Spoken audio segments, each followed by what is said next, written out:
Welcome to your TV Cine Takis. Garuda Express, an international courier service. భారతదేశం గర్వించదగ్గ సంచలన చిత్రం బాహుబలి 2. దర్శక ధీరుడు రాజమౌళి తెరకెక్కించిన బాహుబలి 2 ఊహించని విధంగా భారీ స్థాయిలో కలెక్షన్స్ వసూలు చేస్తూ చరిత్ర సృష్టిస్తోంది. ఇదిలా ఉంటే బాహుబలి 1లో కట్టప్ప బాహుబలిని ఎందుకు చంపాడు అనే ప్రశ్న పాపులర్ అయితే బాహుబలి 2లో బల్లాలదేవ భార్య ఎవరు అనే ప్రశ్న బాగా పాపులర్ అయింది.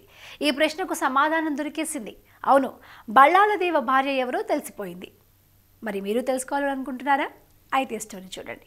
బాహుబలి 2లో కట్టప్ప బాహుబలిని ఎందుకు చంపాడు అనేది చూపించి ప్రేక్షకులను ఆకట్టుకున్న బాహుబలి 2 చూసిన తర్వాత ప్రేక్షకులు బల్లాలదేవ భార్య ఎవరు అని ప్రశ్నిస్తున్నారు. ఈ ప్రశ్న బాగా పాపులర్ అయింది. అయితే సోషల్ మీడియాలో ఈ ప్రశ్నకు సమాధానం తమకు తెలుసంటున్నారు కొంతమంది. ఇంటికి సమాధానం తెలుసంటున్న వారి వాదన ఏమిటంటే బల్లాలదేవ దేవసేనను ప్రేమించడం వల్ల అసలు పెళ్లే చేసుకోలేదట. మరి పెళ్లి చేసుకోకపోతే బాహుబలి పార్ట్ 1లో చూపించిన బల్లాలదేవ కొడుకు భద్ర ఎలా వచ్చాడంటే దత్తపుత్రుడు అంటున్నారు. ఈ వాదన వింటుంటే నిజమే అనిపిస్తుంది. ఇదే కనుక నిజమైతే దీనికి సంబంధించి బాహుబలి 2లో చిన్న సీన్ పెట్టినా సరిపోయేది. కానీ ఇలా చేయకుండా వదిలేయడం కూడా రాజమౌళి ప్లానే అని అంటున్నారు కొందరు. మరి ప్రచారంలో ఉన్నట్టు బల్లాలదేవ నిజంగానే పెళ్లి చేసుకోలేదా, భద్ర దత్తపుత్రుడేనా కాదా అనేది తెలియాలంటే రాజమౌళిని స్వయంగా చెప్పాలి. మరి రాజమౌళి ఈ సందేహాలకు సమాధానం ఎప్పుడు చెప్తారో చూడాలి.